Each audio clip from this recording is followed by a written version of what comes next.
mysterious traveler.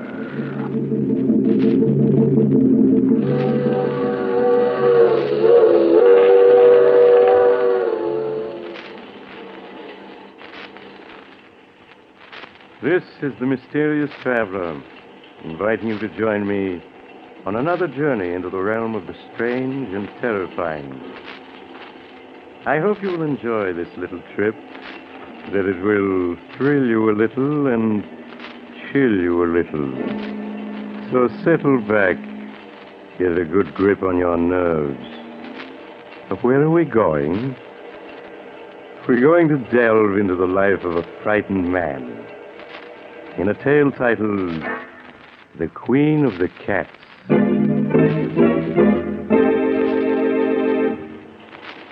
Some years ago, when I was practicing medicine, I was called upon by a young girl of 22 or so.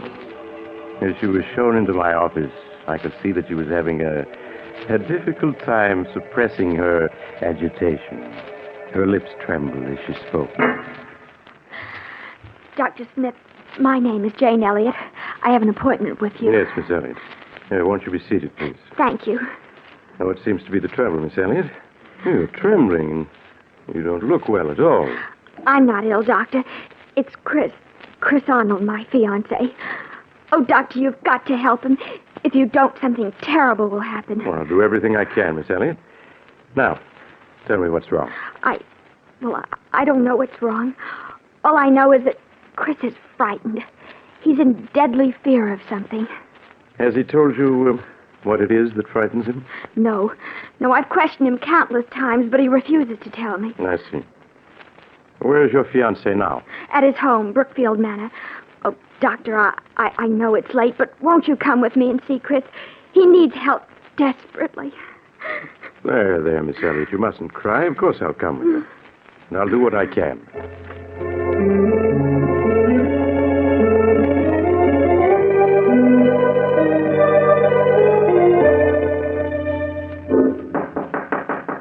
Who is it? Chris, it's Jane. Just a minute. Jane, I've asked you before not to... Who's he? Darling, this is Dr. Smith. Doctor, this is my fiancé, Chris Arnold. How do you do, Mr. Arnold? Why the devil did you bring him? I don't need a doctor. Please, darling, I just couldn't stand Forgive to me, see Mr. it. Arnold, but it's obvious to the most untrained eye. You do need a doctor. Please, Chris, tell the doctor what you're afraid of. I'm not afraid of anything. Oh, darling, please tell him, please. You can't go on this way. Yes, you're right. I can't go on this way. If I don't tell someone, I'll go mad. Believe me, Mr. Arnold, you'll feel much better once you've talked your fears out. Now, suppose you start from the beginning and tell me everything. All right, Doctor. Come on in. I suppose it all began 2 years ago at a party Jane and I were invited to.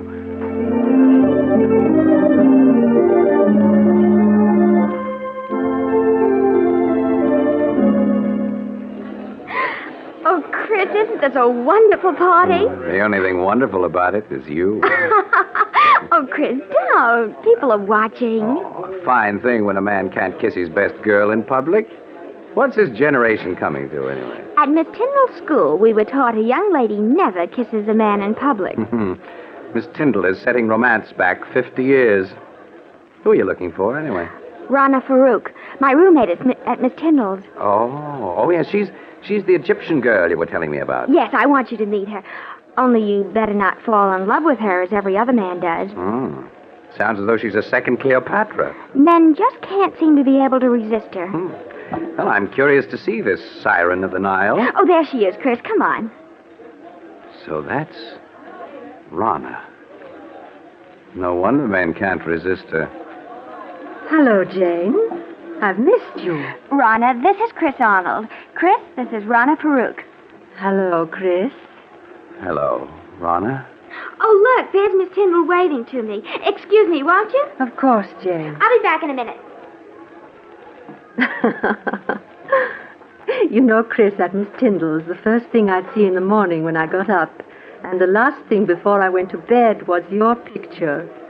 And I always knew that someday we should meet. And now we have. Why are you staring at me like that? Aren't you going to say anything? I prefer just to look.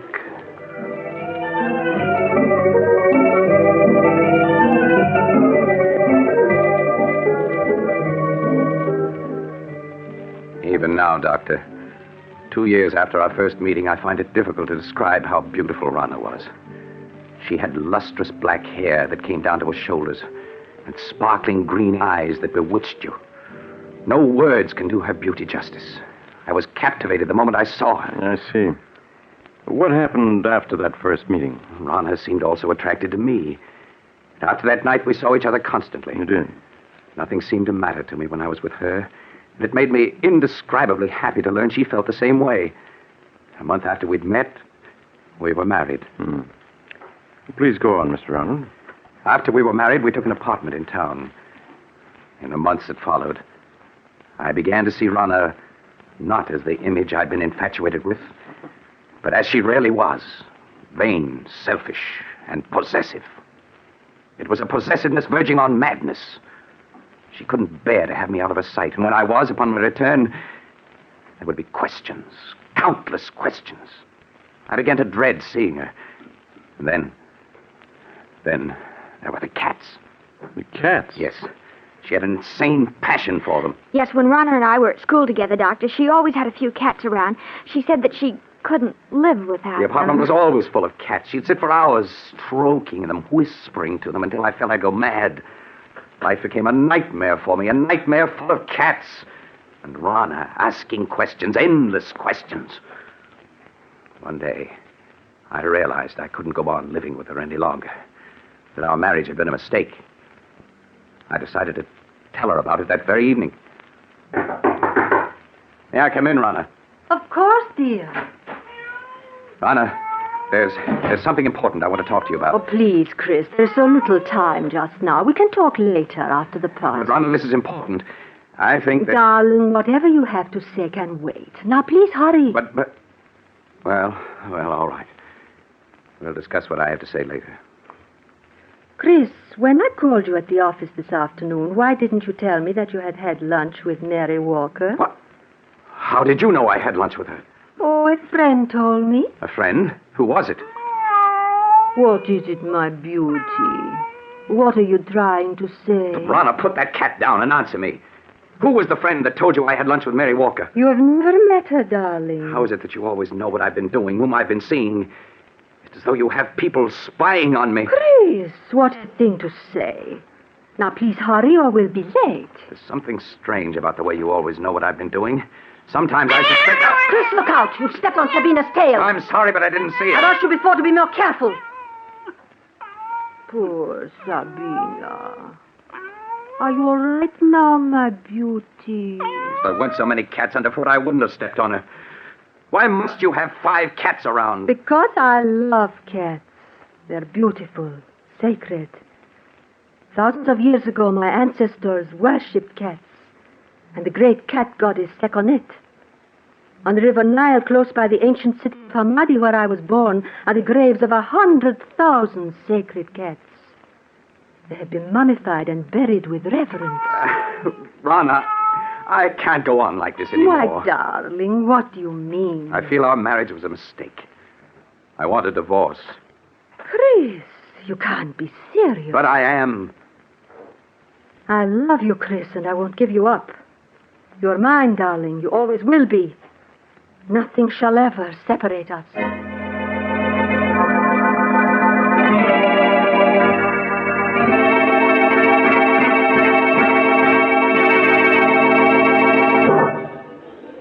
Would you care for a cocktail, sir?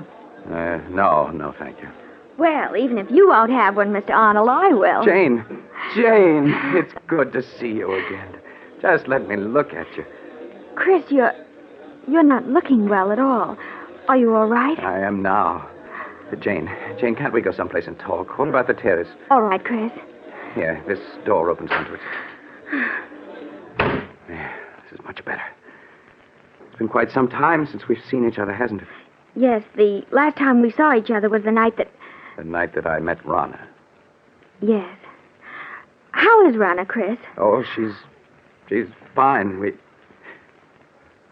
Jane, I've made such a mess out of everything. I was a fool to have married her. Please, Chris, you mustn't talk like that. But I was a fool, Jane. Mistaking infatuation for love. Can you ever forgive me for the way I behaved toward you? There's nothing to forgive, Chris. Well, Jane, this is a surprise. Rana. Hello, Rana. Really, Jane, the way you've avoided calling on us, I half suspect you are still in love with Chris. Rana, you had no right to talk to her like that. Please, Chris, I'm afraid I'll have to be leaving. It's getting quite late. Good night. Good night, Jane.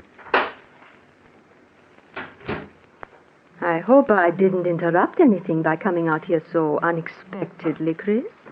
Yes, Rana, you did. I was about to tell Jane that I love her, and that I always will. I suppose that's why you asked me for a divorce.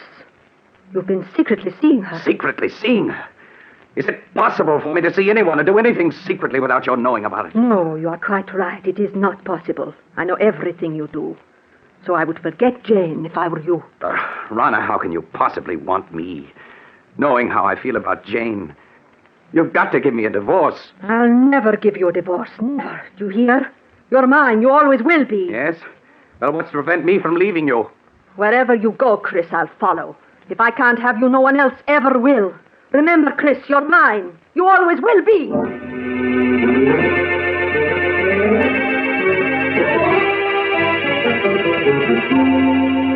I can still see her, Doctor, as she stood there screaming at me. Remember, Chris, you're mine, and you always will be. It was a shock to suddenly realize that she looked like a cat, an angry cat. Her green eyes, cold and murderous, her long nails digging into my arms, her body tense. For a moment, I thought she was going to scratch my eyes out. Yes, Rana did look like that when she was in a rage.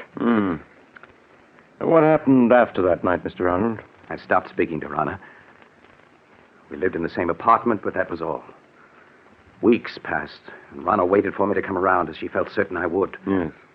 She had all the patience of a cat playing with a mouse. But when a month had passed and I still refused to talk to her, she made an attempt to win me back. It happened one night as we were driving to this house.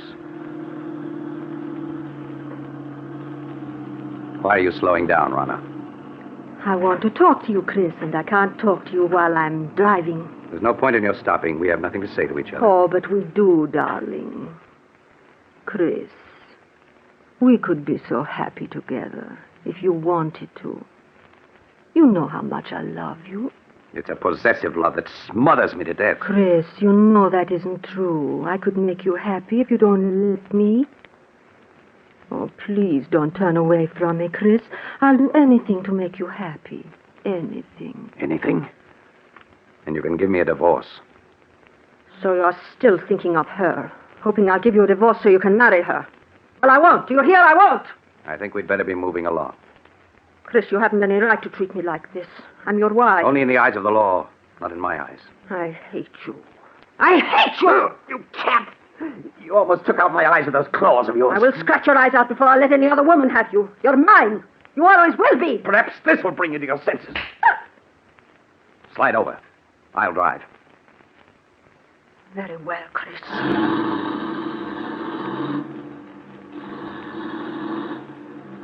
You think you've beaten me, Chris. But you haven't. In the end, you'll come crawling to me. It may take a year, 2 years, 5 years. But I can wait. I'll never come crawling to you. Never. But you will, Chris. Jane knows I'll never give you your freedom. In time, she'll marry. And when she does, all the heart will be gone out of you. Then you'll be mine. That'll never happen. But it will, Chris. And deep down in your heart, you know I'm right. Jane will never be yours. I'll see to that. You have everything planned perfectly, Rana, don't you? But I have one way of escape from you that you've never thought of. Really? And what way is that? I can escape through death. Death? Yes, Rana. If I should fail to take the curve 100 yards ahead, we'd plunge off the side of this mountain. Chris, you would. Why not, Rana? You've shown me there's nothing to live for. This at least is a clean way out. No! Chris, don't! No!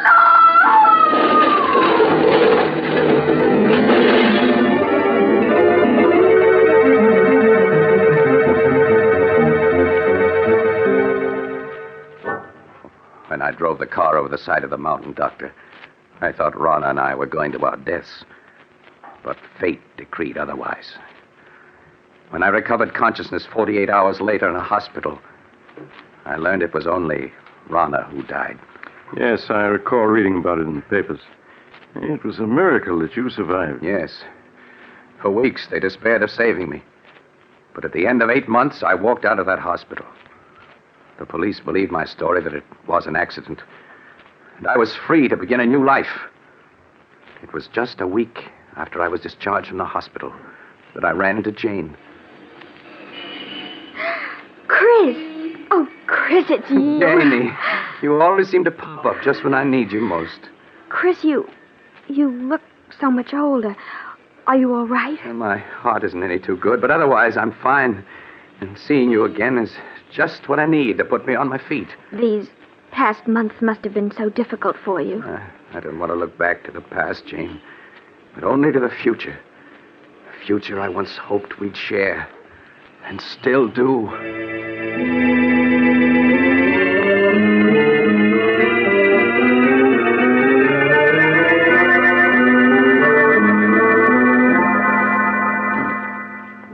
2 months ago, Doctor, Jane and I became engaged. It was just about that time that I first began to notice that everywhere I went, there always seemed to be a cat following me. Are you sure you weren't imagining it, Mr. Arnold? At first, I thought it was my imagination. But a week after Jane and I became engaged, I was certain I was being followed. Yeah. Tell me, Mr. Arnold, was it always the same cat that followed you? No. One day it'd be one cat, and another day a different one. Oh, I know you must think I'm mad, Doctor. And at the time I felt I was going mad. That is, until that night. What night, Mr. Arnold? The night I saw her. It happened in this very room 6 weeks ago. I had great difficulty in falling asleep that night. Suddenly, the silence was broken by the faint crying of a cat. The crying grew louder and louder. I lay in the darkness listening, realizing that the cat crying was real, living, and in my room. I could feel my heart pounding as I sat up in bed and looked about my darkened room. And then suddenly I saw her. 2 burning green eyes in the darkness. There was no mistaking those eyes. They were Rana's. I stared into those eyes for what seemed like hours. Then, as though listening to a stranger's voice, I heard myself speak. Rana. It is you, Rana, isn't it? Yes. I'd recognize those green eyes anywhere. So you've come back, and in the form I've always thought of you, as a cat. I know why you've come back. It's because of Jane. You always said that if you couldn't have me, no one else could. That I was yours, and always would be. Well, you're wrong, do you hear? Jane and I are going to be married. You came between us once, but you aren't going to this time. I will marry you, and there's nothing you can do to stop me. You fiend! Trying to scratch my eyes out. Well, we'll see about that. There. Perhaps that'll show you that nothing you can do will stop me from marrying her. I know that all those cats that were following me, spying on me, were doing so under your orders. You're the queen of the cats. Yes, I should have known. No wonder you always knew where I'd been, who I'd seen. You had your cats spying on me even then. Well, even if you are the queen of the cats, you can't prevent me from marrying Jane. Perhaps a bullet between those green eyes of yours is what's needed.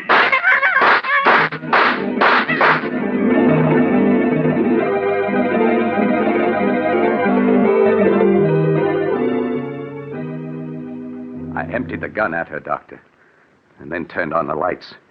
There was no sign of her. She'd vanished.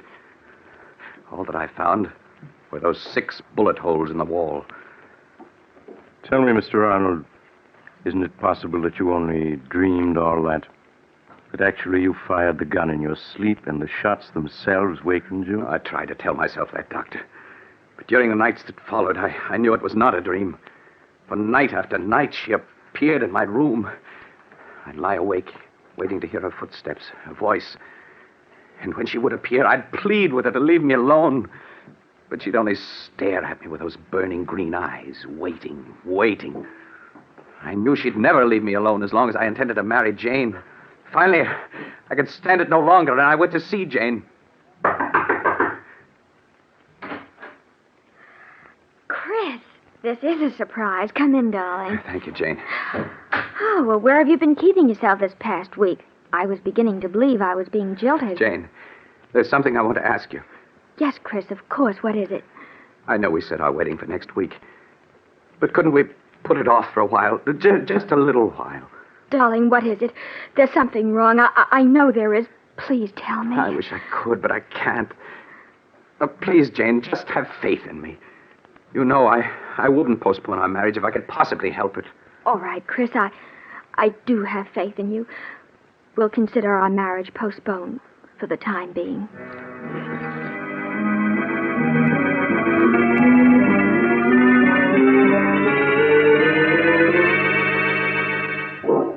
The night I put off my marriage to Jane, Doctor, was the first night that Rana didn't appear.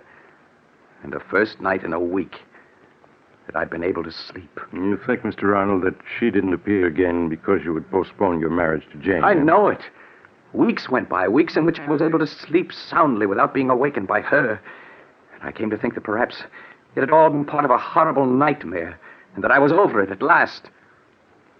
A week ago, I asked Jane to set the date for our wedding. She did so. And that same day, we took out a marriage license. But that night, she appeared again. Her eyes shining in the dark, cold and murderous. She knew about the license. That's why she returned. And you've seen her again? Yes, every night. She just keeps staring at me with those green eyes, waiting. She's determined not to give me any rest. I tell myself that I mustn't be afraid, but I keep hearing her voice over and over. If I can't have you, no one else will. You're mine, and you always will be. Oh, Chris, darling, I wish I'd known all this before. You feel, Mr. Arnold, that somehow she'll prevent you from marrying Jane, huh? I know I sound mad, but I do. I have a feeling something horrible will happen if I attempt to marry her. Do you still have the marriage license? Yes. Why do you ask? Mr. Arnold, you've reached a crisis in your life. You're faced with fears that are threatening to overwhelm your sanity. The only way for you to challenge your fears is to go through with your marriage to Jane now, tonight. Tonight? Yes. It's quite late, but I'm sure a friend of mine who's a judge will marry you. Get married tonight? If you hesitate, you're lost. Your only chance is to face your fears. All right, Doctor. All right. Jane, will you marry me tonight? Oh, yes, Chris. Yes.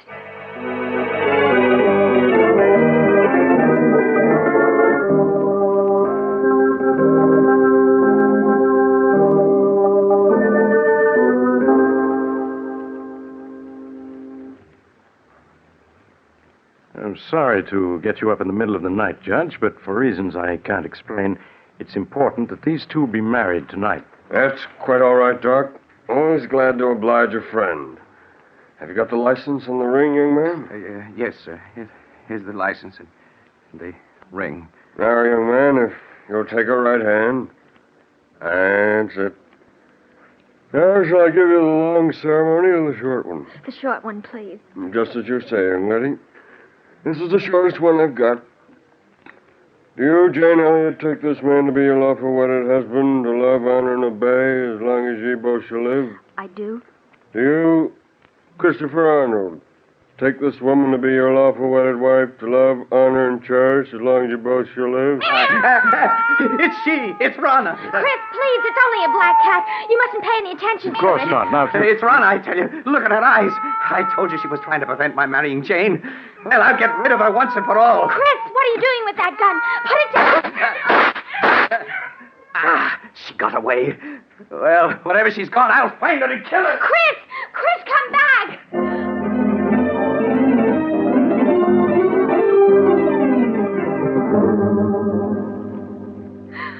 Oh, Doctor, where can he be? now, Jane, he can't be far off. We'll find him. Oh, Listen. Doctor, that must be Chris firing that gun. Come on. Those shots came from close by. Hurry! Hurry! We better take it easy now, Doc. It's pretty dark out here. Wait a moment, and I'll light my cigarette lighter. Doc! Look, a dead cat! Yes. It was shot through the head. Say, look. Here's another one that's been shot to death. Neither one of them is the black cat. Say, Doc, isn't that a body over there? Chris! No, Jane, you stay with the judge while I look. All right, Doctor. There, miss. You mustn't cry. This never would have happened if I hadn't agreed to bury him. He was afraid. So afraid. Doc, is it Arnold? Yes. Yes, it's he. He's dead, isn't he? I can see it in your face. Yes, Jane. He's dead. But, Doc, what happened to him?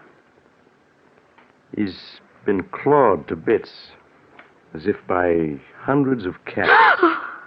And most horrible of all, his eyes have been scratched out.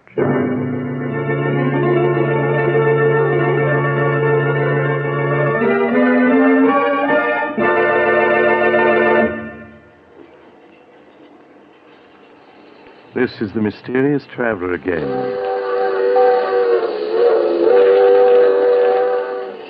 Have you enjoyed our little trip into the life, or should I say, death of a frightened man? Strangely enough, 2 days later, at Chris Arnold's funeral, just as the coffin was being lowered into the grave, the mourners suddenly noticed a black cat with green eyes sitting on the edge of the grave, quietly licking its paws. By the way, I trust you haven't a cat in your home, particularly a black one.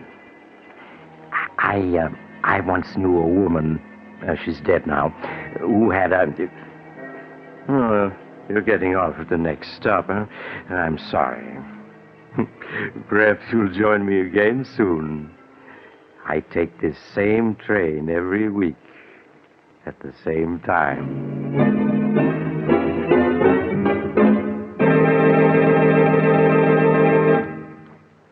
You have just heard Chapter 31 of The Mysterious Traveler, a series of dramas of the strange and terrifying.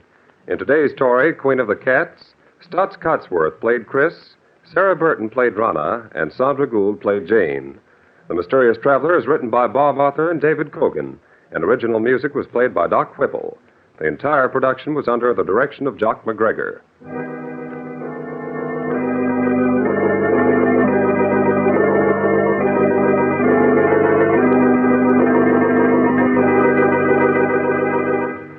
Listen next week to a tale titled Broadway, Here I Come. Another Tale of the Mysterious Traveler.